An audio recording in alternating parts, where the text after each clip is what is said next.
थोड़ी कम लेकिन हर महीने मिलेगी पेंशन। ऑप्स पर बड़ी खबर, जानिए राज्यों का नया प्रस्ताव। पुरानी पेंशन योजना ऑप्स को दोबारा लागू करने की मांग पूरे देश में जोर पकड़ रही है। राजस्थान, छत्तीसगढ़, झारखंड, पंजाब और हिमाचल प्रदेश ऐसे राज्य हैं जहां पहले ही ओल्ड पेंशन स्कीम लागू ऑप्स कर दी गई है। राज्यों ने केंद्र सरकार को एक नया प्रस्ताव सौंपा है जिसमें ओल्ड पेंशन स्कीम ऑप्स पर बीच का रास्ता सुझाया है। ओल्ड पेंशन स्कीम पर राज्यों ने केंद्र सरकार को बीच का रास्ता सुझाया है। Old pension news. देश भर में पुरानी पेंशन योजना ऑप्स को दोबारा लागू करने की मांग जोर पकड़ रही है। इसी बीच कुछ राज्यों ने केंद्र सरकार को बीच का रास्ता सुझाते हुए एक नया प्रस्ताव दिया है। इस प्रस्ताव में सरकारी कर्मचारियों को ओल्ड पेंशन स्कीम के मुकाबले थोड़ी कम पेंशन देने की बात कही गई है।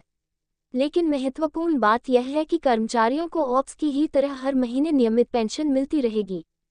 क्या है नया प्रस्ताव? इंडियन एक्सप्रेस की एक रिपोर्ट के मुताबिक कई राज्यों ने वित्त सचिव की अगुवाई वाली कमेटी को जो प्रस्ताव सौंपा है उसमें सरकारी कर्मचारियों को उनकी न्यूनतम सैलरी पर पेंशन देने की बात कही है।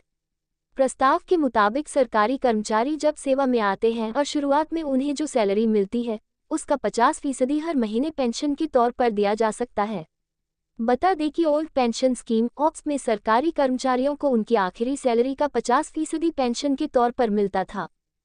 5 राज्य पहले ही लागू कर चुके हैं ऑप्स। आपको बता दें कि राजस्थान, छत्तीसगढ़, झारखंड, पंजाब और हिमाचल प्रदेश ऐसे राज्य हैं जहां पहले ही ओल्ड पेंशन स्कीम लागू ऑप्स कर दी गई है।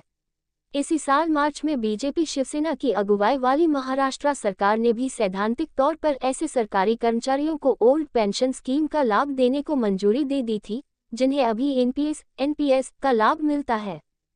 2004 में बंद कर दी गई थी पुरानी पेंशन योजना। पुरानी पेंशन योजना ओल्ड पेंशन स्कीम के तहत सरकारी कर्मचारियों को रिटायरमेंट के बाद उनकी आखिरी सैलरी का 50% पेंशन के तौर पर मिलता था।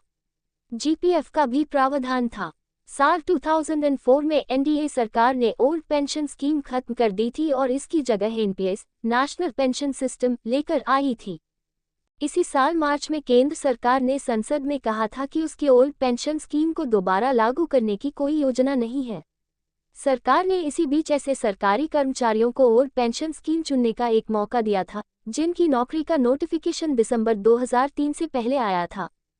केंद्र सरकार ने बनाई है कमेटी। हाल के महीनों में देश भर में ऑप्स की मांग जोर पकड़ रही है। कुछ राज्यों द्वारा दोबारा पुरानी पेंशन योजना ऑप्स में लौटने के बाद केंद्र सरकार ने मौजूदा पेंशन सिस्टम की समीक्षा के लिए कमेटी भी गठित की है।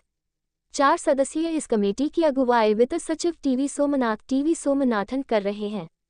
कमेटी बताएगी कि क्या मौजूद एनपीएस की स्ट्रक्चर या फ्रेमवर्क में किसी बदलाव की आवश्यकता है या नहीं।